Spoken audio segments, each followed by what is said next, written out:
Seigneur, nous te bénissons et nous te rendons grâce. Nous sommes là ce matin pour continuer la course et notre intimité avec toi. Nous sommes là ce matin, Seigneur, pour aller encore en profondeur. Nous te disons merci parce que depuis le premier jour jusqu'à ce jour, tu nous as gardés, tu nous as protégés, tu nous as donné la capacité d'être dans ce temps de jeûne et de prière.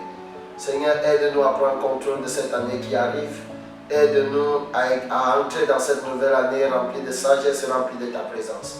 Nous voulons te recommander les auditeurs qui nous écoutent. Nous voulons te recommander ce temps de parole, ce temps d'enseignement, ce temps de prière. Prends contrôle de toutes choses au nom de Jésus. Amen. Shalom, shalom, que Dieu vous bénisse. Je suis content de vous savoir connecté ce matin. Je suis content de vous savoir présent. Je suis le révérend prophète Eric Mbala et je bénis le Seigneur pour ces temps de 30 jours de jeûne et de prière. Nous disons merci à Dieu pour la vie de tous ceux qui sont connectés. Merci à Dieu pour la vie de tous ceux qui ont décidé d'entrer dans la présence de Dieu dans ce moment avec nous. Et nous voulons également vous encourager à continuer dans la même lancée, à ne pas baisser les bras, peu importe ce que vous puissiez ressentir, peu importe ce que vous pouvez ressentir dans votre chair. Que la main de l'Éternel soit continuellement sur vous et vous accompagne pendant ce temps de prière, pendant ce temps de jeûne. Amen. Et comme à l'accoutumée, nous avons ce matin un thème qui va nous édifier, un thème qui va nous encourager, un thème qui va nous orienter pour l'objectif de prière de ce jour. Et nous parlerons ce matin sur le thème « Marcher dans l'obéissance ». Oui, marcher dans l'obéissance parce que l'obéissance est également une clé importante pour la réussite d'une destinée. L'obéissance est également une clé importante pour la réussite d'une année avec le Seigneur.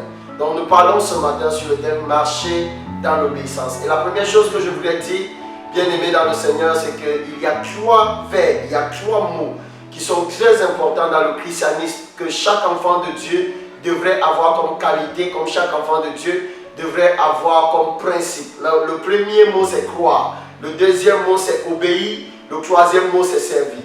Ces 3 mots font l'évangile, ces 3 mots sont ici des fondations, ou bien encore, qu'est-ce que je peux dire? Je peux dire des fondements très importants pour l'évangile. 3, obéir et servir. Et ce matin, nous allons étudier l'un de ces mots qui est obéir ou encore l'obéissance. C'est donc quoi l'obéissance? Vous savez, avant d'étudier un thème, comme j'ai l'habitude de le dire, il faut d'abord connaître la définition de ce thème. C'est quoi obéir ou encore obéissance? L'obéissance, selon le dictionnaire, quand j'ai fait mes recherches, j'ai découvert que l'obéissance est définie comme étant l'action de se soumettre, de se conformer ou de suivre des règles données par quelqu'un ou quelque chose. L'action de se soumettre, de se conformer ou suivre des règles établies par quelqu'un ou quelque chose. Amen. Après nous avoir écouté cette définition, nous allons aller dans la parole de Dieu et découvrir, puisque nous sommes là dans le cadre de la présence et de la parole de Dieu, et découvrir dans ce que Dieu nous dit en ce qui concerne l'obéissance. Qu'est-ce que la Bible dit? Qu'est-ce que la Bible nous enseigne en ce qui concerne l'obéissance? Et nous allons dans le livre de 1 Samuel chapitre 15, le verset 22. 1 Samuel chapitre 15, le verset 22. Et écoutons la parole de Dieu. Samuel dit: l'Éternel trouve-t-il du plaisir dans les holocaustes et les sacrifices, comme dans l'obéissance à la voix de l'Éternel? Voici, l'obéissance vaut mieux que les sacrifices, et l'observation de sa parole vaut mieux que la graisse des béliers. Voyez, plusieurs personnes dans l'église ou bien plusieurs personnes dans la présence de Dieu ont l'habitude de dire je peux faire des sacrifices si j'ai besoin de quelque chose. Aujourd'hui, nous voyons tous dans nos églises des chrétiens qui font comme si ils savent qu'est-ce qu'il faut faire pour corrompre Dieu et pour mettre Dieu de son côté. Un jour, je parlais avec un chrétien et je lui disais il faut jeûner, il faut prier, il faut chercher la face de Dieu. Et il m'a répondu gaillardement et sans même se poser des questions, il m'a dit mon prophète jeûnera pour moi. C'est vrai, avoir un prophète c'est une bonne chose, aller à l'église c'est une bonne chose, mais quand nous allons à l'église, qu'est-ce que l'église nous enseigne? Et l'un des premiers principes que l'église devrait enseigner aux fidèles, l'un des premiers principes que la parole de Dieu nous recommande, c'est l'obéissance. La Bible va mettre ici en évidence 3 choses. La première, les offrandes. La deuxième, les sacrifices. Et la quatrième, les holocaustes. Amen. Et la Bible a dit ceci, la Bible a dit que l'obéissance vaut mieux que le sacrifice. L'obéissance vaut mieux que les actions que nous pouvons poser dans nos villages avec des béliers et tout le reste comme cela se passait dans l'Ancien Testament. La Bible va mettre en évidence la capacité de la force de l'obéissance dans la vie d'un homme. La Bible nous démontre que l'obéissance est un élément capital, fondamental pour la bénédiction d'une destinée et pour la présence de Dieu dans la vie de cette personne-là. Amen. Bien-aimés dans le Seigneur, j'ai envie de dire une chose, c'est que nous devons comprendre que être chrétien ou être un enfant de Dieu, sans avoir pour caractère, sans avoir pour vie l'obéissance, c'est un danger permanent. Lorsque nous manquons d'obéissance dans la présence de Dieu, nous nous exposons à tellement de choses. Et la première chose que je voulais dire sur l'obéissance, c'est que l'obéissance est la preuve tangible de l'authenticité de notre foi envers Dieu. L'obéissance est la preuve tangible de l'authenticité de notre foi envers Dieu. Lorsque je déclare ma foi, la première chose qu'on devrait voir dans la vie de celui qui dit qu'il est enfant de Dieu, c'est l'obéissance. La première chose qu'on devrait avoir comme qualité, c'est notre obéissance. Parce que la marche chrétienne est une marche de principe. La marche avec Dieu est une marche où Dieu nous donnera des instructions. Est une marche où Dieu nous donnera des recommandations.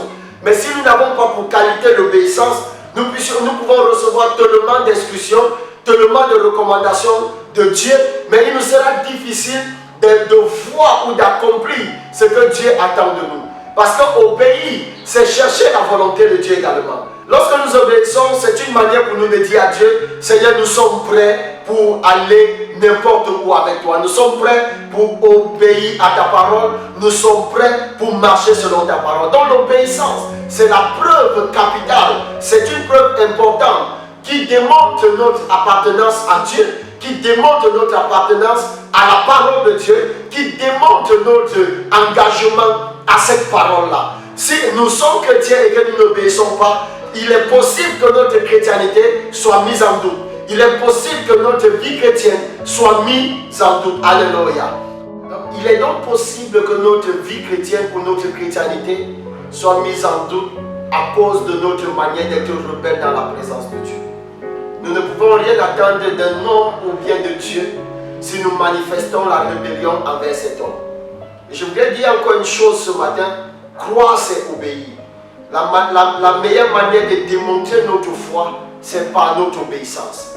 Et la Bible déclare que l'obéissance vaut mieux que le sacrifice. Peu importe les sacrifices, peu importe la manière de travailler, peu importe la fureur, la force avec laquelle nous sortons le matin pour aller faire quoi que ce soit, tout dépendra également de notre obéissance envers celui qui nous a créés. Parce que lorsque nous sommes obéissants envers celui qui nous a créés, c'est possible que nous sortions de sa présence avec la bénédiction.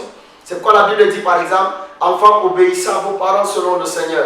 Parce que lorsque nous obéissons en tant qu'enfants à nos parents proclament sur nous des bénédictions, nos parents disent sur nous des paroles qui vont nous propulser ou propulser notre destinée dans la gloire. Donc c'est très important de comprendre que peu importe les sacrifices que nous allons faire, la première clé de la réussite pour une année, la première clé de la réussite pour une destinée, c'est l'obéissance. Donc parlons donc des bienfaits de l'obéissance dans la vie d'un enfant de Dieu, des bienfaits de l'obéissance dans la vie d'un homme. La première chose que l'obéissance apporte, c'est la paix du cœur et la tranquillité de l'esprit. Lorsque nous savons que nous sommes dans la volonté de Dieu, que nous avons obéi à ce que Dieu nous a demandé de faire, que nous avons obéi aux instructions de Dieu, nous sommes dans la paix. Plusieurs personnes sont troublées parce qu'ils ne vivent pas selon la volonté de Dieu. Ils n'obéissent pas aux instructions de Dieu pour leur destinée ou pour leur vie. Et lorsqu'ils se retrouvent face à certains problèmes, ils n'ont pas cette assurance, ils n'ont pas cette tranquillité. Leur esprit est troublé, leur cœur est troublé. Pourtant, la Bible dit que ton cœur ne se trouble point. Le manque d'obéissance apporte le trouble. Le manque d'obéissance apporte le trouble dans l'esprit de l'homme, apporte le trouble dans la pensée de l'homme, apporte le trouble dans la destinée de l'homme. Il est très capital pour un enfant de Dieu de marcher avec Dieu et d'obéir aux instructions de Dieu pour avoir la paix. La paix que tu cherches se trouve entre les mains de Dieu. La Bible déclare qu'il est un Dieu de paix. Il nous a laissé la paix. Pourquoi tu es dans sa présence et tu es autant troublé? Parfois même le manque d'obéissance fait en sorte que l'ennemi se saisisse de nous dans l'objectif de troubler et de retirer notre paix. Pourquoi il nous attaque? Il nous attaque parfois parce que nous avons été désobéissants. Parce que quand on parle de la désobéissance, on va également vers le péché.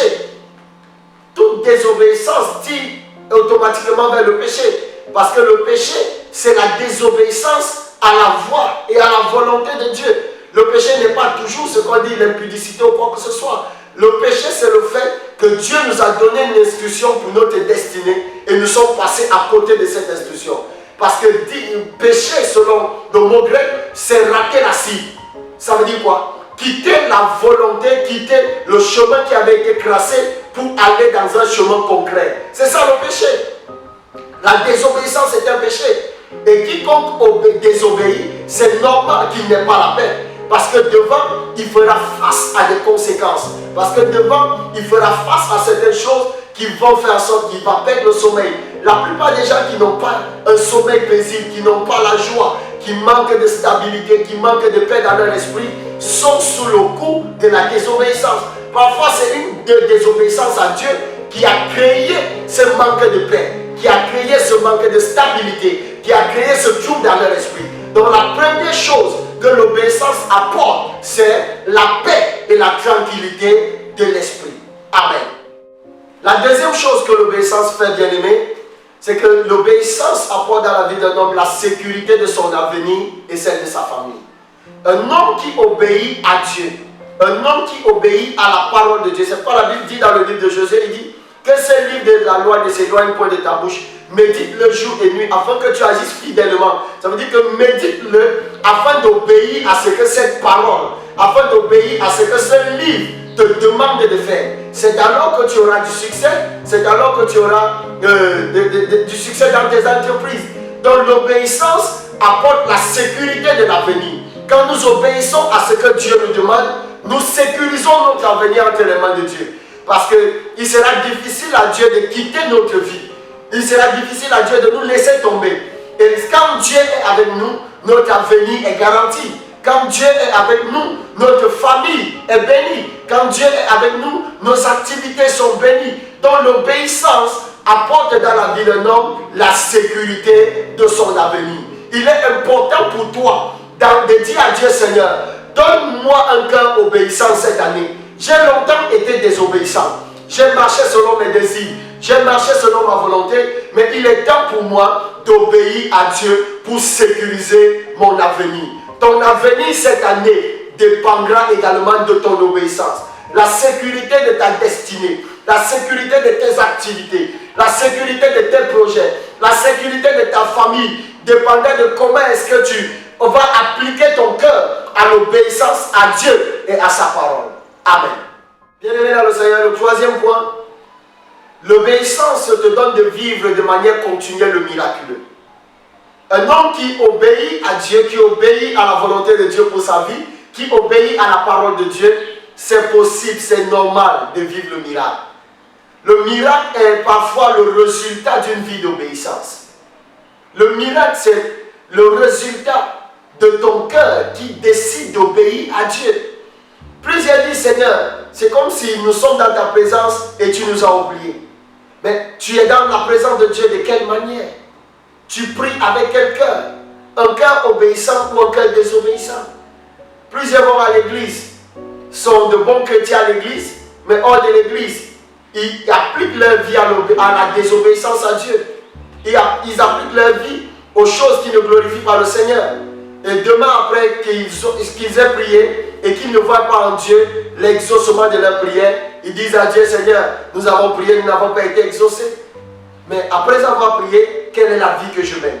Est-ce que ma vie marche dans l'obéissance pour que Dieu me fasse vivre cette expérience continuelle du miraculeux? Le miraculeux marche avec des hommes qui ont la soif de faire la volonté de Dieu. Le miraculeux marche avec des hommes qui ont la soif de demeurer dans la présence de Dieu. Et un homme désobéissant n'est pas toujours en accord avec Dieu. Un homme désobéissant n'est pas toujours dans la volonté de Dieu. Parce que parfois la désobéissance nous pousse hors du chemin que Dieu trace pour nous. Et lorsque nous allons hors de ce chemin, c'est normal que le miracle s'arrête. Plusieurs ont commencé à vivre le miracle. Plusieurs ont marché avec Dieu dans l'obéissance pendant 1 an, 2 ans. Et Dieu a fait des choses incroyables dans leur vie. Et quand ils ont commencé à désobéir à Dieu, la vanne du miracle a commencé à se fermer. La grâce du miracle a commencé à disparaître. Et il pose la question, Seigneur, où es-tu? Dieu est présent, il est là. Mais il cherche un homme, un cœur, une vie qui obéit. Amen. Bien-aimé dans le Seigneur, le 4e bénéfice de l'obéissance dans la vie d'un homme est ici le secours dans la détresse. Waouh! Pendant que je suis en train de parler, je vois des hommes qui ont pris du temps d'obéir à Dieu. Et je prie pour toi ce matin, je prie que Dieu te donne du secours dans cette situation où tu te trouves en ce moment. Lorsque nous étudions la Bible, nous avons vu des gens qui ont obéi à Dieu au péril de leur vie. Des gens comme Daniel, comme Meshach, Shadrach, Abednego.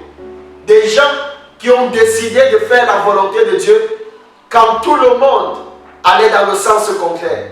Des gens qui ont refusé de se soumettre, de s'agenouiller, d'adorer d'autres dieux au péril de leur vie. Bien aimé, c'est possible d'obéir à Dieu jusqu'à un niveau extrême. Lorsque nous avons véritablement la présence de Dieu dans notre cœur, c'est possible d'obéir. Daniel était dans l'obéissance. Et lorsque l'ennemi s'est levé contre Daniel, Dieu a secouru Daniel dans la détresse. L'obéissance à Dieu cette année fera en sorte que lorsque l'ennemi se lèvera contre toi, les anges de Dieu te porteront. Lorsque l'ennemi planifiera de te tuer, planifiera de te faire du mal, planifiera de détruire des activités, de détruire des projets, il dit dans sa parole, il enverra ses anges et ceux-ci nous porteront entre leurs mains de peur que nos pieds ne heurtent contre une pierre.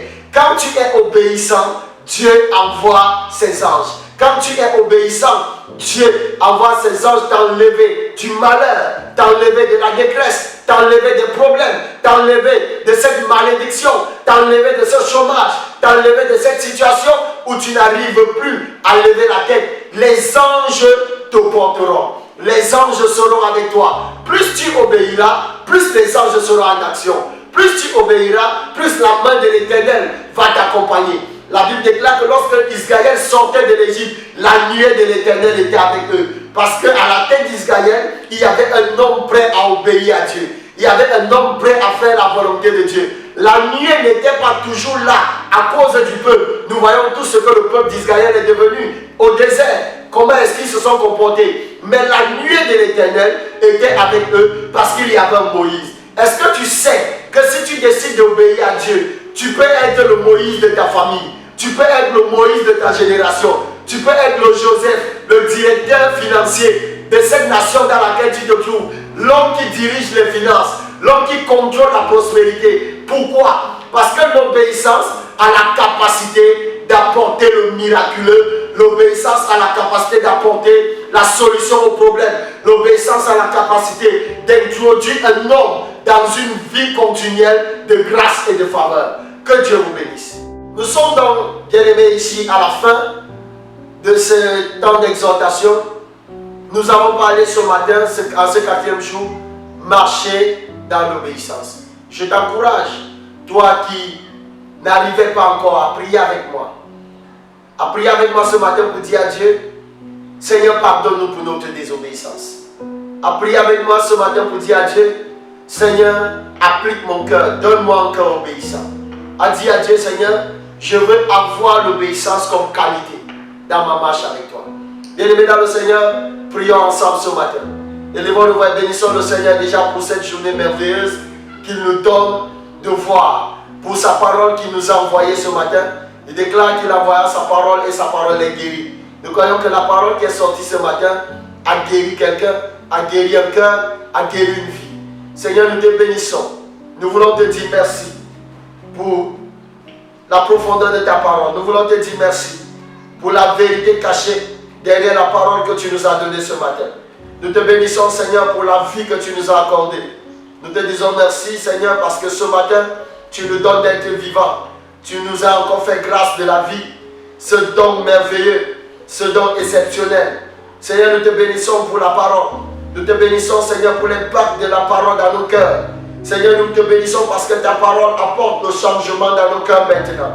Seigneur, merci parce que ta parole vient enlever la rébellion, vient enlever tout ce qui ne te glorifie pas dans nos cœurs et vient nous introduire dans cette dimension d'obéissance, dans cette vie d'obéissance. Seigneur, merci parce que ta parole est venue briser en nous tout orgueil, est venue briser en nous tout rejet, est venue briser en nous toute désobéissance. Seigneur, merci. Que l'honneur et la gloire te reviennent. Au nom de Jésus. Amen. Tu vas encore prier avec moi ce matin et tu vas demander pardon à Dieu. Cette année est en train de s'écouler et nous sommes à la porte de 2023. Certains parmi nous, nous avons cherché des choses que nous n'avons pas pu obtenir. Parce qu'aujourd'hui, nous étions sur la volonté de Dieu et demain, nous nous sommes retrouvés dans la désobéissance à Dieu. Élevons donc nos voix, la Bible déclare, revenez à moi, enfants rebelles et gênés des graves. Élevons nos voix ce matin et demandons pardon à Dieu pour toute désobéissance que nous avons manifestée. Seigneur, nous sommes devant toi encore. À qui d'autre irons-nous? Tu as les paroles de la vie. Seigneur, aujourd'hui nous venons comme des enfants qui reconnaissent leur tort, qui reconnaissent leur péché, qui reconnaissent combien de fois ils se sont tenus contre ta volonté dans leur vie. Seigneur, nous avons échoué. Nous avons échoué par le péché. Nous avons échoué par la désobéissance. Seigneur, nous avons marché contre ta volonté. Pardonne-nous ce matin. Reviens de ton ardente colère de nos vies. Seigneur, certains parmi nous, nous avons posé ce genre d'action par ignorance. Nous ignorons ta parole. Nous n'avons pas la connaissance de combien de fois l'obéissance peut apporter ta grâce dans nos vies. Nous te demandons pardon, Seigneur, pour toute cette vie de désobéissance. Pour chaque fois nous t'avons désobéi, pendant que toi tu faisais tout pour nous introduire dans un miracle, pour nous introduire dans une stabilité. Nous avons écouté la chair. Nous avons écouté les désirs de la chair. Pardonne-nous, Seigneur, pour chaque fois où la chair nous a retirés du chemin que toi tu as tracé pour nous. Seigneur, merci pour ton pardon. Merci pour ton sang qui nous lave ce matin. Merci pour ton sang qui nous purifie ce matin. Merci pour ton sang qui nous restaure. Restaure notre relation. Restaure notre intimité. Restaure notre vie d'obéissance. Merci, Seigneur. Au nom de Jésus. Amen. Prie encore avec moi. Disons à Dieu ensemble ce matin. Seigneur, donne-nous un cœur obéissant. Que partout notre cœur manifestait la rébellion. Que la parole qui est sortie brise toute rébellion à nous. Et que l'Esprit de Dieu, en ce lieu ce matin, dans ce temps ce matin, rende nos cœurs obéissants. Seigneur éternel, nous prions que ta parole vienne transformer en nous. Vienne transformer nos cœurs. Vienne transformer nos vies. Partout, Seigneur, où nous manifestons la rébellion. Nous prions au Dieu que ta parole nous remette sur le droit chemin. Que ta parole nous remette sur le chemin de l'obéissance. Seigneur, nous refusons de continuer d'entrer dans cette nouvelle année ayant des cœurs autant rebelles, ayant des vies autant rebelles. Pardonne-nous, Papa. Change nos cœurs. Que nos cœurs de pierre se transforment en cœurs de chair. Que nos cœurs de chair se transforment en cœurs d'esprit, Seigneur. Donne-nous pour qualité l'obéissance. Donne-nous pour caractère l'obéissance. Seigneur, merci parce que tu es en train de travailler dans chaque cœur. Tu es en train de toucher les cœurs de ces personnes qui sont connectées en ce moment. Certains qui avaient des difficultés pour obéir à ta parole. Certains qui connaissaient ta parole, mais qui avaient des difficultés, Seigneur, pour marcher selon cette parole. Viens nous aider, Papa. Aide-nous, aide nos cœurs, aide nos vies à faire ta volonté. Seigneur, merci pour ce moment. Merci pour ce temps de prière. Nous te recommandons cette journée. Donne-nous la capacité de nous tenir encore dans le jeûne. Donne-nous la capacité de nous tenir encore dans la prière. Nous refusons, Seigneur, de lâcher prise. Aide-nous à aller jusqu'au bout. Parce que ta parole déclare que la fin d'une chose vaut mieux que son commencement. Merci, Seigneur, pour chaque auditeur. Merci, Seigneur, pour chaque personne dans ce temps de jeûne. Merci pour leurs cœurs qui sont transformés à l'instant. Merci pour ton esprit qui est en train de prendre contrôle. Saint-Esprit, change nos cœurs. Donne-nous d'avoir des cœurs obéissants. Au nom de Jésus. Amen. Merci, bien-aimés. Que Dieu vous bénisse. Nous avons passé un bon moment ce matin. Et demain, nous nous retrouvons à la même heure. Shalom, shalom.